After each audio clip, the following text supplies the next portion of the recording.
Christmas gift.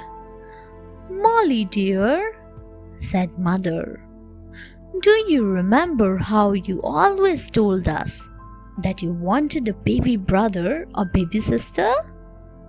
"Yes, I still do want it," said Molly. "Well, it looks like your wish has come true," exclaimed Daddy happily. "Wow! Is Mummy going to have a baby?" cried Molly. Daddy said, "Yes. Whether it will be a boy or a girl is not important. But now you will have to become a big girl. Mother is going to take your help." "Of course," cried Molly. "I will help Mother." Over the next few months, Molly grew very anxious to see the new baby. Then on Christmas, Mother delivered a lovely baby boy. "Hello, brother," said Molly, smiling. "I am your elder sister Molly." The baby looked into Molly's eyes and smiled. "Look at that. He loves you already," said Mother. It was the best Christmas gift. Christmas Angel. An angel said to herself, "I do hope that this Christmas I will be able to help people have a happy and merry Christmas." Suddenly, the angel heard a little girl crying.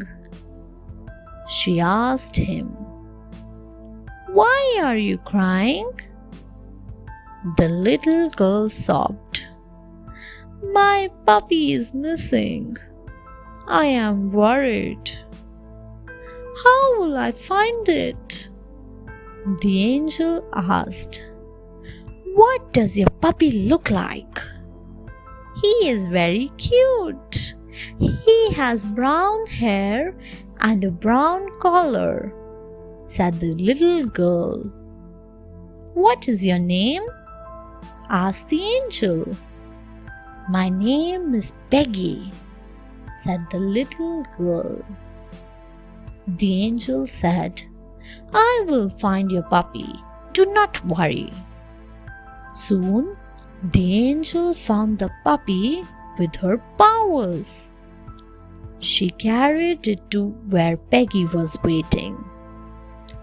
Peggy hugged her puppy tightly. "Thank you so much. Are you an angel?" said Peggy to the angel. "I am a Christmas angel." "Merry Christmas, little Peggy. Always be happy," said the angel. Then she went away to help someone else. The bicycle. It was Christmas Eve. Donna knew there was not much money, so she might not get all her presents on Christmas. Donna thought longingly of a pink bicycle that she wanted. Later, when Donna was sleeping, a sound like a tiny tinkling bell woke her up. She saw a beautiful fairy.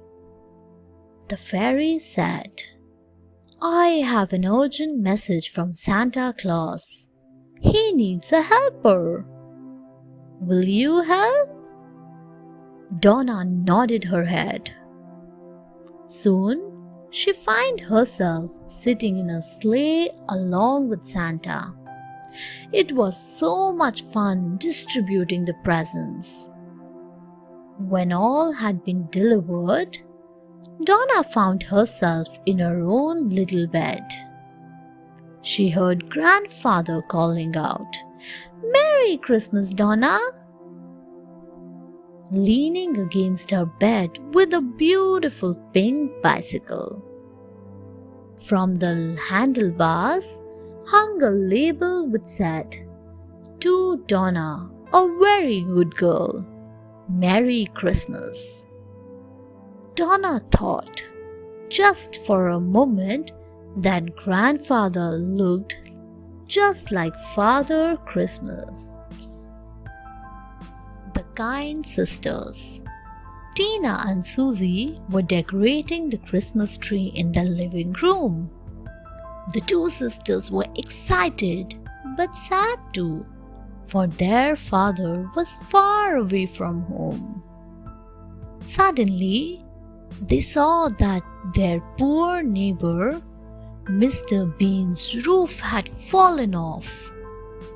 The sisters said, "Mother, can they celebrate Christmas with us tonight?" Mother at once went out and came back with the neighbors. Tina and Susie shared their gifts, toys, and food with Mr. Bean's little daughters. They even shared their room with the daughters. Just before sleeping, the sisters prayed to God, "Please bring our father back home." A fairy had been in their house all evening. She saw both the sisters' kindness and was very touched. She gently waved her magic wand and disappeared. The next morning, Mr. Bean's house was repaired. Their father also. The sisters rushed to hug him tightly. They shouted, "Merry Christmas, Father!" Thanks for watching. Do like, share, subscribe to Sahil Book House.